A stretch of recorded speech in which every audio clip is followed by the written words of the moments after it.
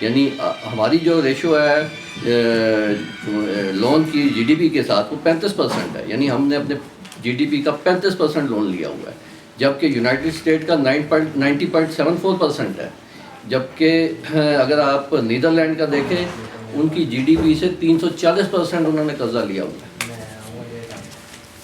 Ireland کا 574% ان کی G D P سے زیادہ قرضہ ہے۔ تو سوال یہ ہے کہ قرضہ جو ہے وہ لینا کوئی مسئلہ نہیں ہے، اور اصل ایشو اس وقت آتا ہے کہ جب ہم نے یہ قرضہ لیا ہے ان کو کن مقاصد کے لیے استعمال کیا ہے۔ میں ایک لطیفے سے آپ کو اس کو سمجھانے کی کوشش کرتا ہوں کہ ایک بلینر ایک بینک میں داخل ہوا اور اس نے کہا کہ جی مجھے $10,000 کا قرضہ چاہیے ایک ماہ کے لیے۔ اچھا، بینک بڑا خوش ہوا کہ جی ایک قرضہ لینے آیا، تو انہوں نے فوراً انہوں نے کہا جی بالکل آپ قرضہ لے لیجئے، لیکن آپ کلیکٹرل کے طور پہ کیا دیں گے؟ یہ ایک بینک کی پالیسی ہے، آپ بلینر ہوں گے لیکن ہمیں کوئی کلیکٹرل بھی چاہیے۔ تو انہوں نے کہا کوئی مسئلہ نہیں، میری بات پورشے کار کھڑی ہے، وہ آپ رکھ لیں، تو مجھے $10,000 کا قرضہ دے دیں۔ بینک نے ان کو قرضہ دے دیا۔ ایک ماہ کے بعد وہ صاحب تشریف لائے اور انہوں نے کہا کہ جی یہ آپ کا انٹرسٹ ہے کیونکہ چند $100 ہے، اور یہ آپ کا $10,000 ہے، تو مجھے گاڑی دے دیں۔ اچھا، اب وہ بینکر بڑے حیران ہوئے کہ جی یہ کیا بات ہے کہ ایسی کیا ضرورت پڑ گئی تھی ایک بلینر کو کہ ہم سے $10,000 کا قرضہ لینے آ گیا۔ تو اس نے پوچھ لیا ان سے کہ جی آپ نے یہ کیوں لیا $10,000 کا قرضہ؟ تو کہنے لگا کہ بھائی دیکھیے، اگر میں یہ اپنی گاڑی جو کہ کئی ملین کی ہے اگر کہیں کمرشل جگہ پہ پارک کرتا تو مجھے $1,000 اس کا جو ہے وہ پارکنگ فی پے کرنی پڑتی، جبکہ آپ سے زیادہ کون اس کی حفاظت کرتا، تو میں تو چند $100 میں آپ سے تو کہنے کا مقصد یہ ہے، سنانے کا مقصد لطیفہ ہی ہے۔ دیکھیے جس طرح سے ہر ایک لوگ قرضہ لیتے ہیں، اور قرضہ جو ہے وہ کوئی ایسی بری چیز نہیں ہے، لیکن صرف اگین میں دوبارہ اس بات کو کہہ رہا ہوں کہ سوال یہ ہے کہ ہم نے اس قرضے کو ڈیولپمنٹ پرپز کے لیے استعمال کیا ہے یا اس کو ہم نے اپنے اخراجات پورا کرنے کے لیے کیا ہے۔ یعنی مثال کے طور پہ اگر ہم ایک بزنس مین کو ایک بینک آفر کرتا ہے کہ 1 کروڑ قرضہ لے لو 15% یا 20% انٹرسٹ ریٹ کے اوپر، اور وہ بزنس مین سمجھتا ہے کہ جی میرا یہ جو اماؤنٹ ہے اگر میں اس کو اپنے بزنس میں انویسٹ کروں گا تو مجھے جو ROI ہے وہ اس کی 15% سے زیادہ 30% یا 40% ہوگی، تو مجھے تو 15-20% کا فائدہ ہی ہو رہا ہے، تو اس کے لیے کیا مشکل ہے کہ وہ قرضہ نہ لے۔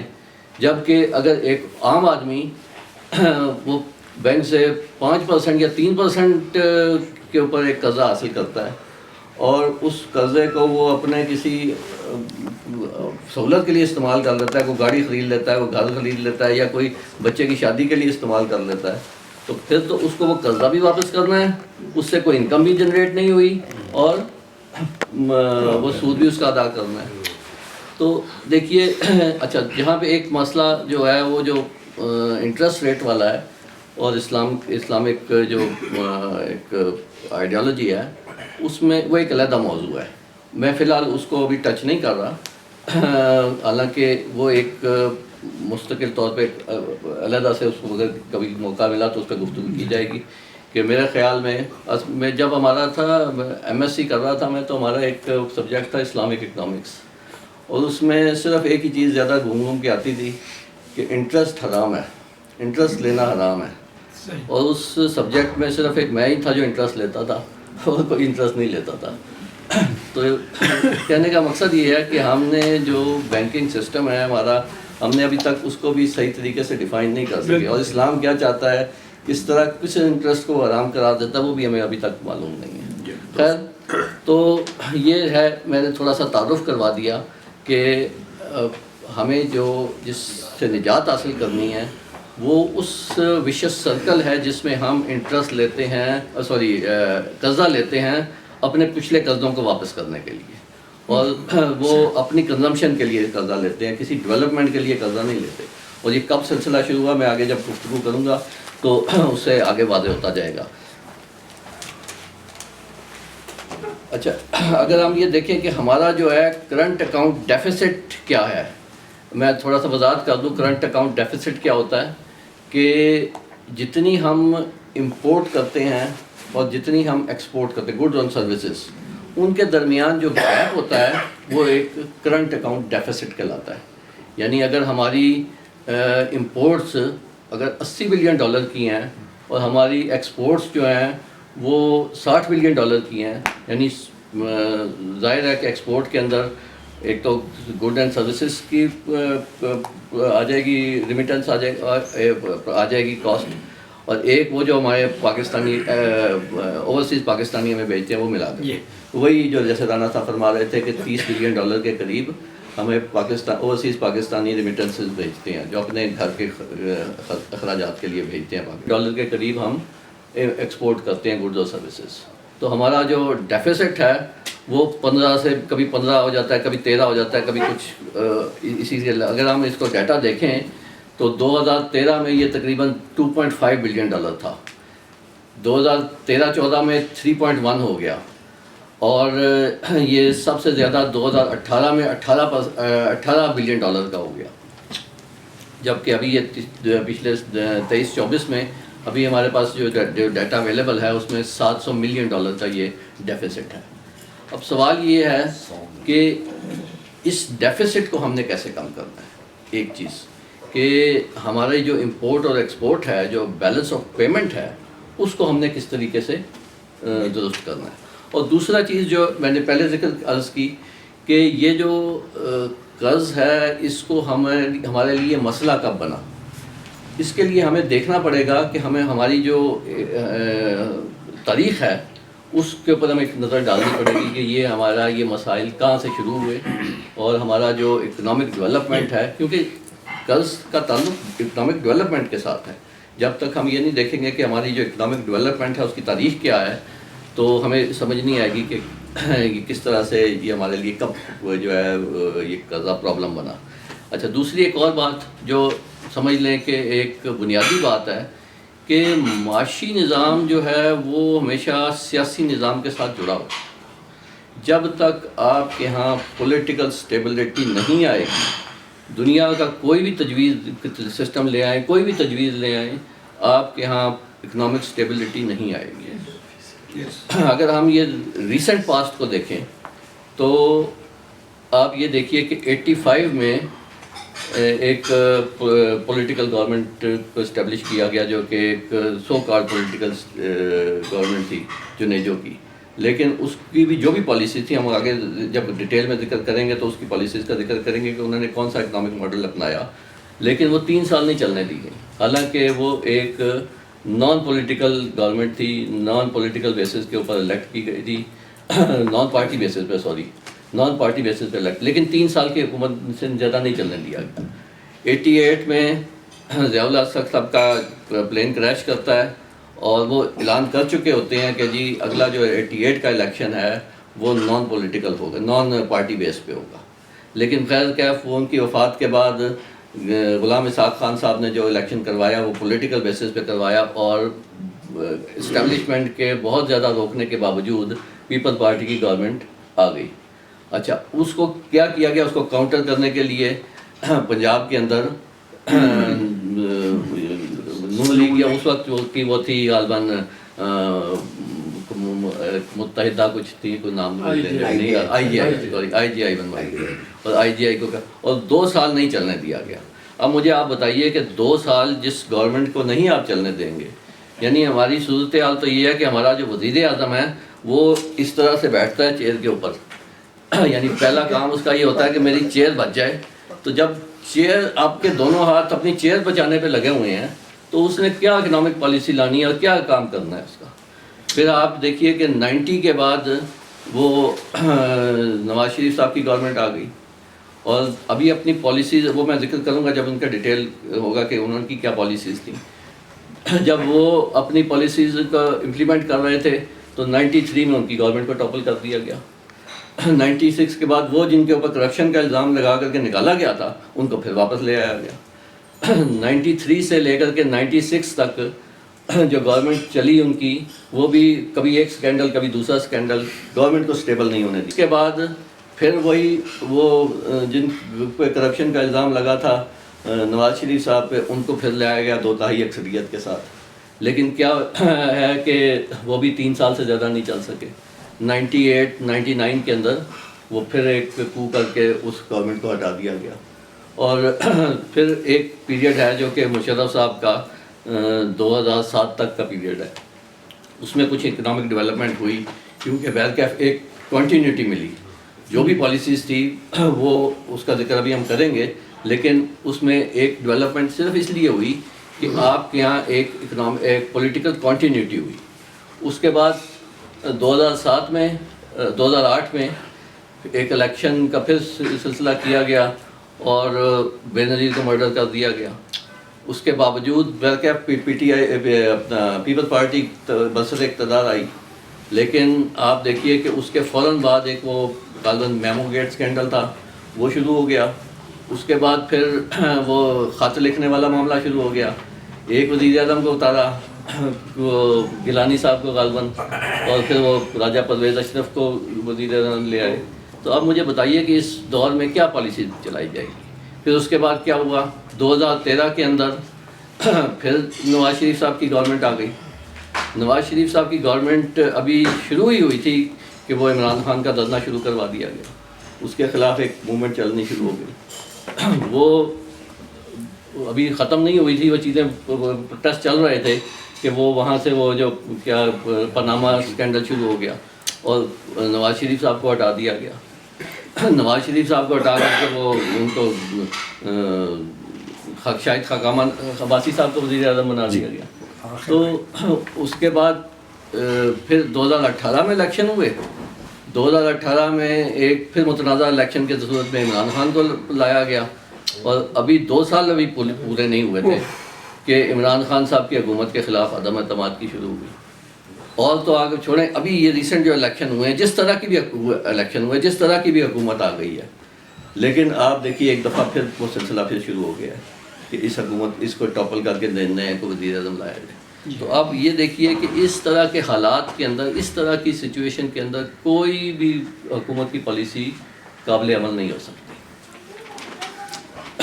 اچھا, اب ہم دیکھتے ہیں کہ یہ تو میں نے بتا دیا کہ جب تک یہ بنیادی چیز ہے, جب تک آپ کے ہاں پولیٹیکل سٹیبلٹی نہیں آئے گی, جیسی بھی گورنمنٹ ہے اس کو چلنے نہیں دیا جائے گا, اس کی جو بھی پالیسیز ہوگی وہ کبھی بھی رزلٹ نہیں دے سکیں گی.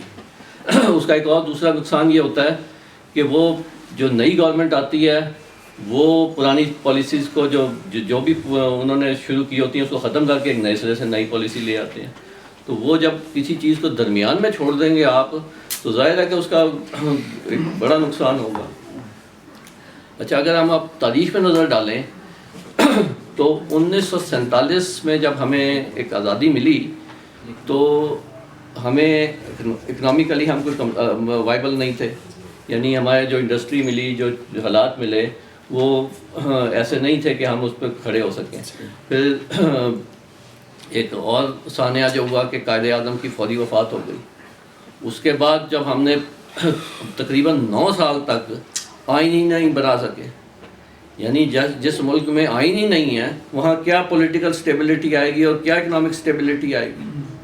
تو 9 سال کے عرصے کے اندر جتنے وزرائے اعظم تبدیل ہوئے, جس پہ انڈیا کے وزیر اعظم نے جو تبصرہ کرتے ہوئے کہا کہ میں نے تو اتنے پجامے نہیں بدلے جتنے آپ نے وزیر اعظم بدل لی ہیں. تو اب یہ دیکھیے یہ بات ہے, لیکن آپ یہ دیکھیے کہ کیا اس میں آپ ڈیولپمنٹ کر سکیں گے. خیر, آپ کے یہاں جب 9 سال کے بعد پہلی دفعہ جو آئین بنا اور ایک اکنامک پالیسی, ایوب خان صاحب نے پہلی اکنامک پالیسی دی جس کو ہم یہ کہتے ہیں ایرا آف ایکسپیریمنٹ. یہ ایرا آف ایکسپیریمنٹ 1947 سے لے کر 1979 تک کا ایرا ہے, جس کے اندر ہم نے 2 پالیسیز کو امپلیمنٹ کیا, 2 طرح کی اکنامک ماڈل کو ایکسرسائز کیا. ایک جو ماڈل تھا جس کو آپ ٹرکل ڈاؤن ماڈل کہتے ہیں، یعنی اس کا دوسرا نام ہارورڈ ٹرکل ڈاؤن ماڈل ہے۔ وہ کیا ہے میں ابھی تھوڑی دیر میں عرض کرتا ہوں۔ اور دوسرا جو ہے ماڈل وہ ہم نے بھٹو صاحب کا ماڈل جو سوشلسٹ ماڈل ہے وہ ایکسرسائز کیا۔ جو ٹرکل ڈاؤن ماڈل تھا جو کہ پہلی دفعہ ایوب خان صاحب لے کے آئے، اس نے بیلکیف اس میں ایک ڈیولپمنٹ ہوئی، اس میں آپ نے ڈیمز بنائے، اس میں آپ نے گرین ریولوشن لے کر کے آئے، اس میں اور بہت ساری اکنامک ڈیولپمنٹ ہوئی، لیکن اس کی بنیادی وجہ یہی تھی کہ ایک آپ کو 11 سال کی کنٹینیوٹی ملی۔ اس ماڈل کے ظاہرہ کچھ بیڈ سائڈ بھی تھیں، کچھ نقصانات بھی ہوئے۔ سب سے بڑا نقصان جو وہ یہ نفرت کا بیج جو کہ مشرقی پاکستان اور مغربی پاکستان میں وہ بو دیا، اس کے اثرات ہمیں پولیٹیکل صورت میں دیکھنے کو ملے۔ جب جو یہ کیپٹلسٹک ماڈل ہے بیسیکلی یہ، جس کو ٹرکل ڈاؤن ماڈل کہا جاتا ہے، یا جو کیپٹلسٹک ماڈل ہے، اس کی بنیادی خصوصیت یہ ہوتی ہے کہ آپ جو رچ لوگ ہیں ان کو اور زیادہ رچ کر دیں، ان کی جب جیبیں بھر جائیں گی تو وہ ٹرکل ڈاؤن ہوگا، وہ جب نیچے آئیں گے تو وہ اس سے ایک اکانومی کو اسٹیبلٹی ملے گی۔ یعنی آپ دیکھیے اس وقت جو ایوب خان صاحب نے 20-22 خاندان تھے ان کو نوازنا شروع کیا اور ان کی مرضی سے پالیسیز بنانا شروع کی، ان کی مرضی سے اکانومی کو اسٹرینتھ دینی شروع کی۔ اس میں انڈسٹریلسٹ تھے، اس میں ایگریکلچرسٹ بھی تھے، جس کی وجہ سے یہ بات درست ہے۔ اس کو بعد میں پیک ملا ریگن کے دور میں، رونلڈ ریگن کے دور میں، جس کو ریگنامکس بھی کہتے ہیں، کہ آپ بجائے اس کے کہ ایکول ڈسٹریبیوشن کریں، آپ بڑے جو سرمایہ دار ہیں ان کو فیسیلیٹیٹ کریں، اور ان کی جیبوں سے جب پیسہ نکلے گا ڈیولپمنٹ ہوگی، اور جو نیچے تک آئے گا ایفیکٹ، اس سے اکانومی اسٹرانگ ہوگی۔ وہ ہوتی ہے، لیکن اس کے کچھ نقصانات ہوتے ہیں۔ بہرکیف یہ جو جیسی بھی تھی پالیسی، اس کے بعد 73 میں جب بھٹو صاحب کی حکومت آئی تو انہوں نے اس کی ایک 180 ڈگری کی پالیسی لے کر کے آئے، 180 ڈگری کا ماڈل لے کر کے آئے۔ وہ سوشلسٹ ماڈل تھا، یعنی جو ماڈل ایوب خان صاحب کا تھا کیپٹلسٹک ماڈل کہ آپ انڈسٹریلسٹ کو فروغ دیں، بھٹو صاحب نے قومیانہ شروع کر دیا۔ اس کے بھی بہرکیف کچھ مثبت چیزیں ہیں اور کچھ اس کے منفی چیزیں ہیں، کہ آپ کا جو پرائیویٹ سیکٹر ہے وہ بالکل ڈیڈ ہو کر کے رہ گیا، انویسٹر جو ہے وہ بھاگنا شروع ہو گئے یہاں سے۔ اور جو پازیٹیو سائڈ ہے وہ یہ کہ کچھ حد تک جو غریب طبقہ تھا ان کو بھی اس میں حکومت میں شمولیت کا موقع ملا، اور کچھ ڈسٹریبیوشن کچھ چیزیں ان کو بھی ملی۔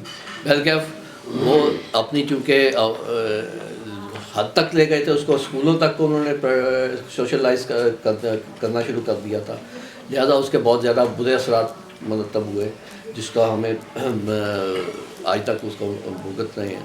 لیکن خیر ابھی تک آپ قرضوں کے بوجھ میں نہیں آئے تھے، یعنی اس وقت تک جو آپ قرض لیتے تھے، IMF سے قرض لیا تھا یا دوسرے ورلڈ بینک سے قرض لیا تھا، وہ ہمارے قرض ڈیولپمنٹ کے لیے استعمال ہوتے تھے۔ اس کے بعد دور آتا ہے ضیاء الحق صاحب کا دور، جو کہ 77 سے لے کر کے 79 غالباً یا 79 سے ایگزیکٹلی، اور 77 سے شاید ان کا دور ہے۔ اس کے بعد ایک ہمارے یہاں افغان جنگ شروع ہو گئی۔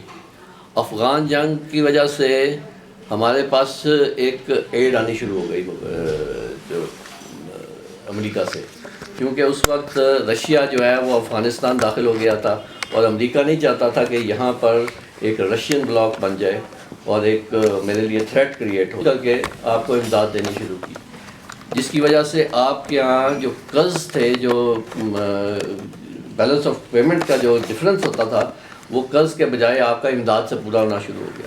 لیکن آپ نے یہ امداد کہاں صرف کی؟ یہ آپ نے جہاد پہ صرف کرنا شروع کر دی، ملیٹنٹس کو بنانے میں استعمال کرنا شروع کر دی، مدرسے بنانے میں استعمال کی، آپ نے ایک مذہبی منافرت پیدا کرنی شروع کر دی، اور کوئی ایسی ڈیولپمنٹ کے کام میں استعمال نہیں ہوئی۔ خیر وہ دور جو ہے گزرتا ہے، اس کے بعد جو ہمارے پاس اس کو ہم کہتے ہیں era of twisted economy. Basically یہ ٹوسٹ کر کر کے ہم سے وہ جو ہے وہ امداد لی جاتی تھی اور وہ اکانومی کو سروائیو کیا جاتا تھا. یہ دور ہے 1979 سے لے کر کے 2000 تک کا دور ہے. یہ ٹوسٹڈ اکانومی کہلاتی ہے.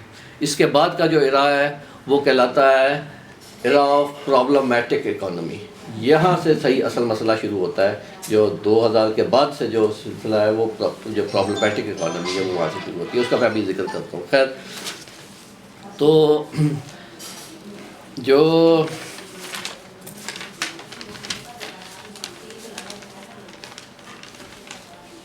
اگین وہیں آ جائیں 1998 کے اوپر کہ 98 کے اندر جو 2 سال بے نظیر حکومت کو ملے, انہوں نے ایک پالیسی اپنائی کہ شارٹ ٹرم لون لینا شروع کیے اور انڈسٹریل ڈیولپمنٹ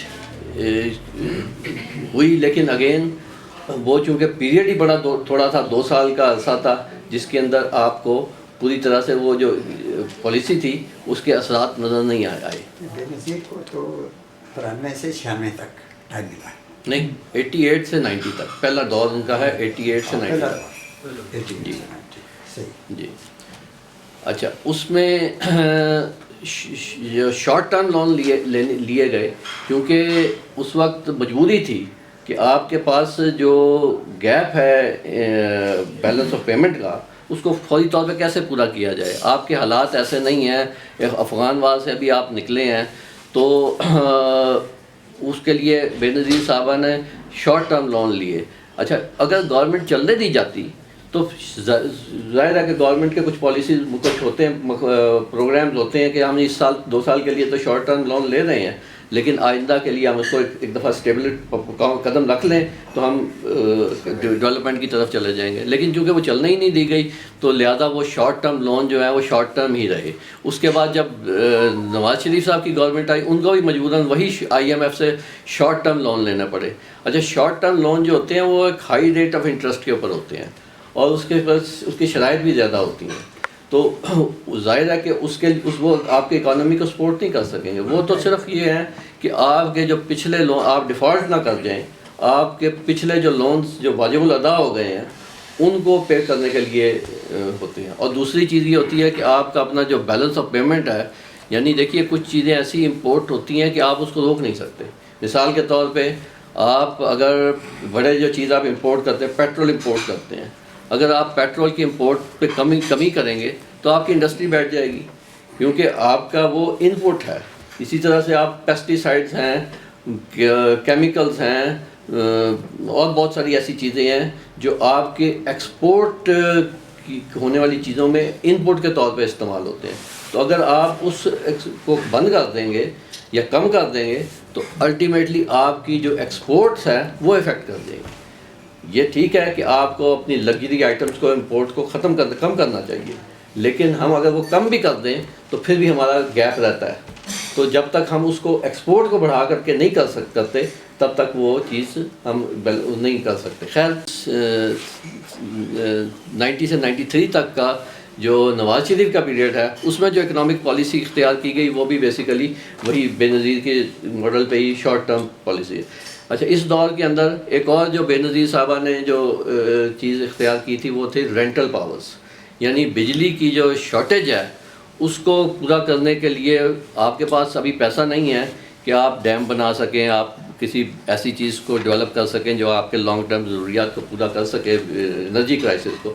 تو انہوں نے رینٹل پاورز کو مدعو کیا. یعنی کیا کہ کوئی آئے اور آ کر کے اپنا رینٹ پہ لگائے, پاور ہاؤس لگائے اور ہم ان سے رینٹل پاور بجلی پرچیز کریں گے. اچھا اس زمانے میں پھر یہ ہوا کہ آپ کا جو وابڈا یونٹ بناتا تھا 50 پیسے کا یونٹ بناتا تھا, وہ رینٹل پاور سے 6 روپے کا یونٹ بننا شروع ہو گیا. اور مجھے وہ یہ یاد ہے وہ وقت جب کہ واجپئی صاحب یہاں پہ آئے اور مینار پاکستان پہ کھڑے ہو کر کے انہوں نے, اچھا پاکستان کے پاس اتنی بجلی ہو گئی تھی کہ وافر تھی یعنی زیادہ تھی اور رینٹل پاور سے انہوں نے لینی تھی, تو واجپئی صاحب نے کہا کہ جی ہم آپ سے بجلی لینے کے لیے تیار ہیں، لیکن آپ کے یہاں نرخ بہت زیادہ ہے، اس ریٹ پہ ہم آپ سے نہیں خرید سکتے۔ خیر اس کے بعد وہ ایک ہماری مجبوری تھی کہ ایٹامک ایکسپلوژن ہوا، ہم پہ پابندیاں لگیں، اس کی وجہ سے بھی ایک کرائسس آیا، لیکن اس سے بڑا کرائسس جو ہے ہم نے خود کریٹ کیا، وہ ہم نے کارگل وار چھیڑ کر کے کیا۔ یعنی ایک طرف واجپئی صاحب کو یہ میں بات کر رہا ہوں 96 to 99 کا ایرے کی، کہ ایک طرف ہم واجپئی صاحب کو بلا کر کے ایک پیس ٹاک کر رہے ہیں، اور دوسری طرف وہاں پہ ہم کارگل کی وار چھیڑ رہے ہیں۔ تو اس کا جو ہمیں نقصان ہوا وہ بھی اکنامک کرائسس کی صورت میں، یعنی ایک طرف تو پابندیاں لگی ہوئی تھیں 98 کے اوپر، جو آپ کے یہاں ایٹامک ایکسپلوژن جو آپ نے کرنا تھا، اس کی وجہ سے جو پابندیاں لگی تھیں وہ تو ایک طرف تھیں، دوسری طرف ہم نے اپنے خود پاؤں پہ کلاڑی ماری اور ایک ایسی جنگ میں حصہ لیا اور مزید پولیٹیکل کرائسس لیا۔ خیر جب اس کے بعد شروع ہوتا ہے مشرف صاحب کا دور، مشرف صاحب کے دور میں پھر ایک دفعہ افغان وار شروع ہو گئی اور ہمارے پاس ایڈ آنی شروع ہو گئی۔ ہم نے اس ایڈ کو اگین پرانی طرح سے کس مقصد کے لیے استعمال کیا، جو جہادی ہم نے تیار کیے تھے ان کو مارنے کے لیے استعمال کرنا شروع کر دیا۔ یہ بھی بتا دیجیے کہ ایڈ تھی یا لون تھے؟ نہیں ایڈ تھی، ایڈ تھی، یعنی گرانٹ اور لون میں فرق ہے؟ جی گرانٹ اور لون میں فرق ہے۔ یہ گرانٹس تھی جو ہمیں افغان وار میں ملتی نہیں ہیں، وہ گرانٹس تھیں، یعنی وہ لون نہیں تھے، وہ ہمیں گرانٹس تھیں۔ اور ایک دیکھیے یہ بھی بڑی لعنت ہوتی ہے کہ جو گرانٹ کے عادی ہو جائیں، یعنی جس قوم کو آپ امدادی عادی کر دیں گے نا وہ کام کرنا چھوڑ دے گی۔ تو ہم نے بیسیکلی اس دور میں اپنے آپ کو گرانٹس کے عادی کر لیا، اور وہ جب خرچہ پورا ہو رہا ہے، آپ کے جو بیلنس آف پیمنٹ اب پوری ہو رہی ہے، لون لینے کی ضرورت نہیں ہے، تو ہم سمجھ رہے ہیں کہ جی ہم ڈیولپ کرنا شروع کر دیا۔ خیر اس وقت کچھ مثبت کام بھی ہوئے، انڈسٹری لگی۔ مشرف صاحب نے جو لوکل انڈسٹری ہے اس میں خاص طور پہ موٹر سائیکل کی انڈسٹری ہے، گاڑیوں کے اسپیئر پارٹس کی انڈسٹری ہے، وہ ڈیولپ کی، اسٹیل مل کو بھی کیا۔ اس کے لیکن ایک سب سے بڑی بری چیز جو کی ہم نے، وہ شوکت عزیز صاحب نے ایک کنزیومر اکانومی کو ڈیولپ کیا۔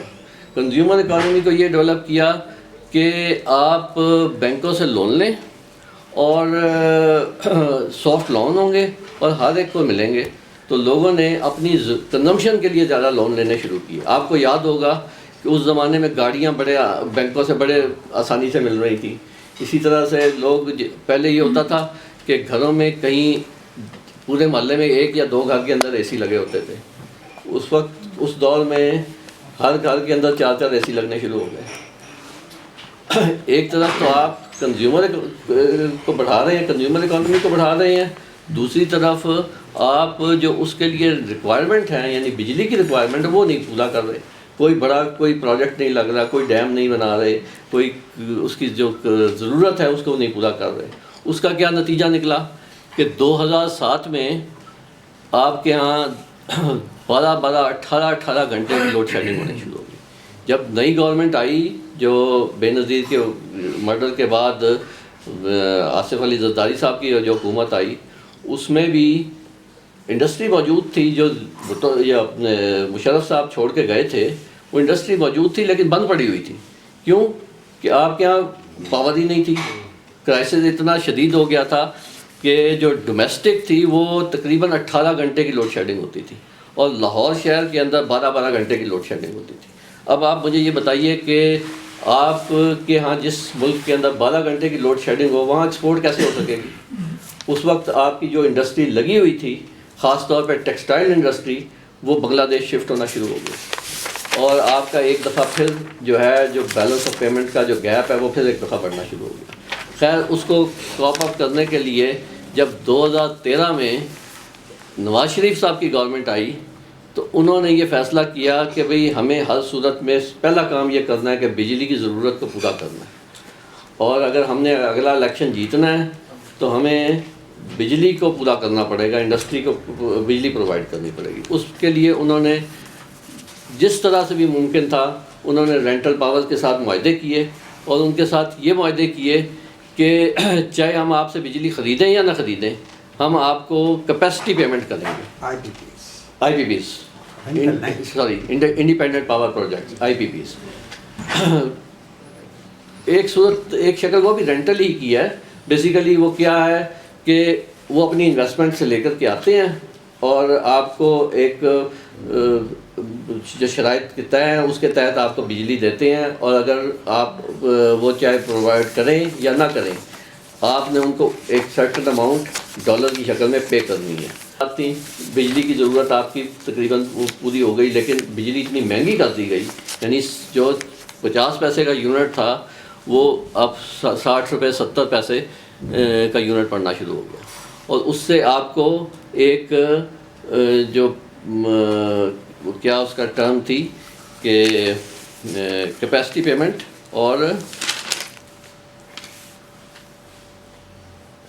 سرکولر ڈیٹ، یعنی آپ کے یہاں سرکولر ڈیٹ بڑھنا شروع ہو گیا۔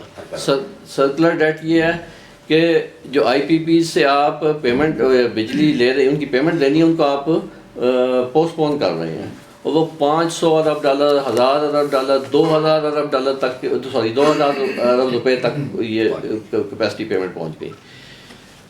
خیر، اس کے بعد جب عمران خان صاحب کا دور آیا تو انہوں نے ایک نئی پالیسی جس کو ہم کہتے ہیں مدینہ اکنامکس، اس کو سلطنت مدینہ کے ماڈل کو پیش کیا۔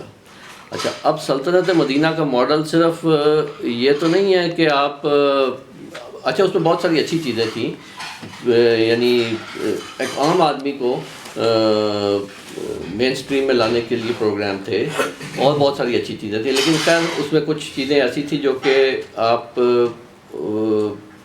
ایک دم سے پچھلی جو گورنمنٹ ہے جن کی پالیسیز ہیں ان کو بند کر کے نئے سرے سے ایک نئی چیز کر دیں گے فوری طور پہ، تو اس کا کوئی پازیٹیو ایفیکٹ نہیں آئے گا۔ خیر، اسٹیبلشمنٹ نے وہ بھی نہیں چلنے دی، اور آپ کو کہ ہاں 2022 میں ایک پھر دفعہ کرائسس آ گیا، اور اب آپ کے پاس جو اپنے ڈیفالٹ کی پوزیشن پہ آپ پہنچ گئے، یعنی اب اگر آپ کو پیسہ نہیں ملتا، آپ نہیں لیتے، لون نہیں لیتے، تو آپ کو خطرہ تھا کہ اب آپ ڈیفالٹ کر جائیں گے۔ اگر ڈیفالٹ کر جائیں گے تو پھر کیا ہوگا کہ جو چیزیں چل رہی ہیں وہ بھی بند ہو جائیں گی۔ بہرکیف اب یہ گورنمنٹ کی مجبوری ہوتی ہے کہ وہ جس ریٹ پہ بھی اویلیبل ہیں، وہ آئی ایم ایف دے رہا ہے یا کوئی اور دوسرا ملک دے رہا ہے، اس کو کریں، فوری طور پہ کرنا ضروری تھا، وہ کیا گیا۔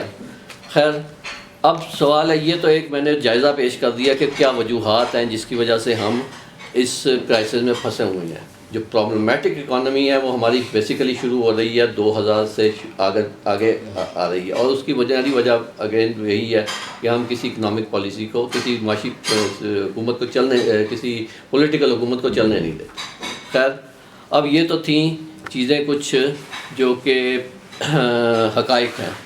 اب میں چاہوں گا کہ کچھ اس پہ تجاویز پیش کر سکوں۔ ظاہر ہے کہ وہ تجاویز کوئی نئی تو نہیں ہے، سوائے ایک آدھ تجویز کے آلریڈی حکومت کے نالج میں بھی ہوں گی، بہت سارے لوگ پیش بھی کر چکے ہیں، لیکن بہرکیف میں آپ کو اب گزارشات پیش کر دیتا ہوں۔ کچھ اس میں چیزیں ہیں شارٹ ٹرم، کچھ ہے میڈیم ٹرم اور لانگ ٹرم۔ دیکھیے، لانگ ٹرم چیزیں جو ہیں وہ ہم اس وقت تک نہیں کر سکتے جب تک ہم شارٹ ٹرم مسائل کو حل نہ کریں۔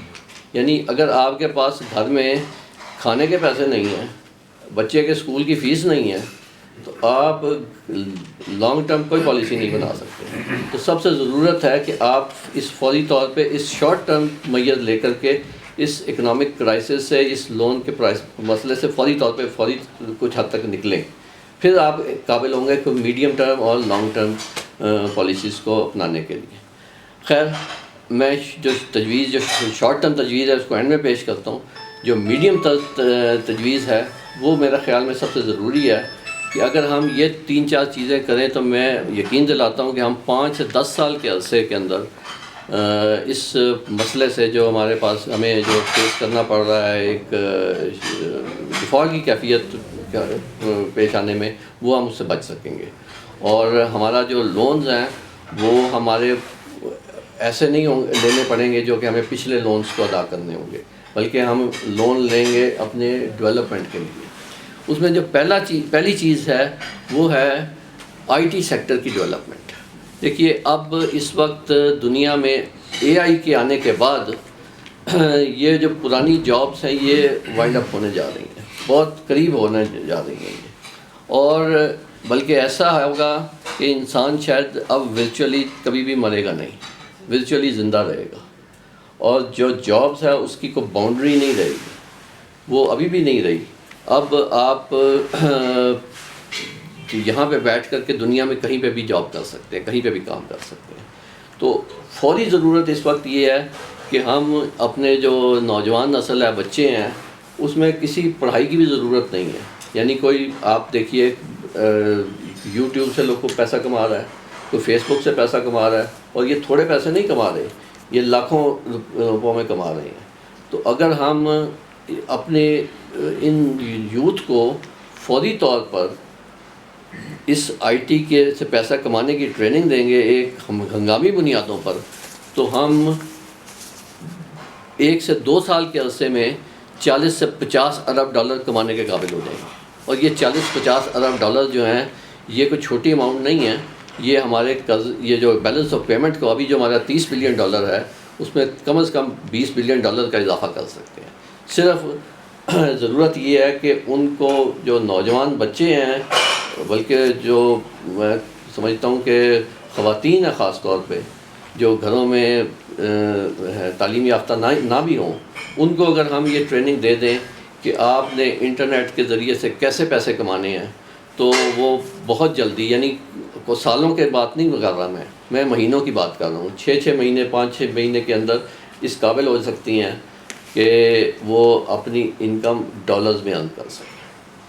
ایک تو شارٹ ٹرم یہ ہے. دوسری تجویز یہ ہے کہ ہمارا جو ایگریکلچر سیکٹر ہے وہ بہت ہی مایوس کن کارکردگی دکھا رہا ہے, جبکہ ہمارے 45% لوگ ایگریکلچر سے اٹیچڈ ہیں, اس پہ ڈپینڈنٹ ہے, اور ان کا جو آؤٹ پٹ ہے ہمارا جی ڈی پی میں وہ صرف 19% ہے. جبکہ دنیا میں اس وقت ایگریکلچرل ریولوشن آ گیا ہوا ہے, نئے طریقے آ گئے ہوئے ہیں. ہمارے ہاں ابھی بھی وہ پرانے طرز سے کاشتکاری کی جا رہی ہے. پھر دوسری یہ ہے کہ ہمارے ہاں گورنمنٹ کی طرف سے کوئی ایسا انسینٹیو نہیں ہے جو کہ گائیڈ کر سکے ہمارے کاشتکار کو کہ کیا چیز جو ہے وہ دنیا میں اس کی ڈیمانڈ ہے, اس کو ہم نے کیسے پیدا کرنا ہے, کیسے اس کی کوانٹٹی کو بڑھانا ہے, اور کیسے اس کو ایکسپورٹ کرنا ہے, کیسے اس کو پیک کرنا ہے, کیسے اس کو ڈرائی کرنا ہے. یعنی اگر ہم صرف یہی فیسلٹی پرووائڈ کر دیں اپنے ایگریکلچرسٹ کو کہ فوڈ آئٹمس جو ہیں اس کو کس طرح سے ڈرائی کر کے آپ نے سیو کرنا ہے اور اس کی ویلیو ایڈیشن کیسے کرنی ہے, تو ہماری ایکسپورٹ میں بڑی حد تک اضافہ ہو سکتا ہے. اچھا, ہمارے یہاں چونکہ ایک وہ بھیڑ چال سی ہے اور گورنمنٹ کی طرف سے کوئی اس کی وہ نہیں ہے, یعنی ہیلپ آؤٹ نہیں کی جاتی. میں اس کی مثال دوں گا, پچھلے دنوں ایک وہ G1 لہسن کی یہ لہسن جو ہے 15,000 روپے سے 20,000 روپے کلو فروخت ہوتا تھا. کیوں کہ جی وہ G1 لہسن کی جو ہے وہ جو اگلے سیزن میں پرائس ہوگی وہ 12,000 ہوگی, اس سے اگلے سیزن میں 8-9,000 ہوگی. تو یہ ہوا بھی, لیکن آپ یہ دیکھیے کلو یا کلو 15,000 روپے کلو 15 پاکستان میں 15,000 روپے کلو میں بات کر رہا ہوں. آپ نہیں, آپ کو میں نہیں, میں آپ کو چونکہ پرسنل ایکسپیرینس میرے خیال میں آپ نہیں 500 سے لے کے 1,000 روپے تک مہنگا ہوا ہے بس. آپ نے وہ لہسن دیکھا ہے, آپ نے وہ لہسن دیکھا ہے. دیکھیے بات یہ ہے کہ وہ اگر آپ ابھی نیٹ پہ سرچ کر لیں گے نا, میں تو اپنا پرسنل ایکسپیرینس بتا رہا ہوں, میں کچھ حد تک ایگریکلچرسٹ بھی ہوں.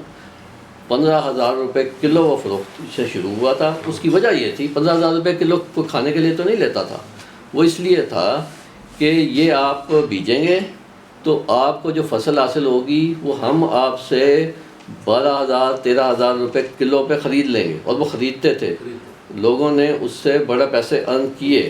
لیکن اب وہ لہسن کیا ریٹ ہے, 250 روپے سے 300 روپے کلو. یعنی وہ بڑا یعنی اس کی ایک توری، ایک جو جوی ہے وہ دوسرا لہسن کی ایک توری کے برابر ہے، وہ بڑا لہسن ہے.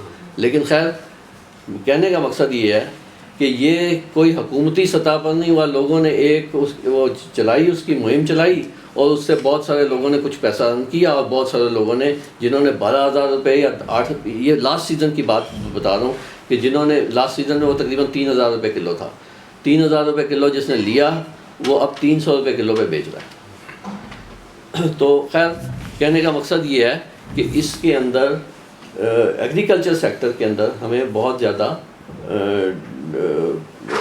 ڈیولپمنٹ کی اور بہت زیادہ نئی ٹیکنیکس کی اور ریسرچ کی ضرورت ہے.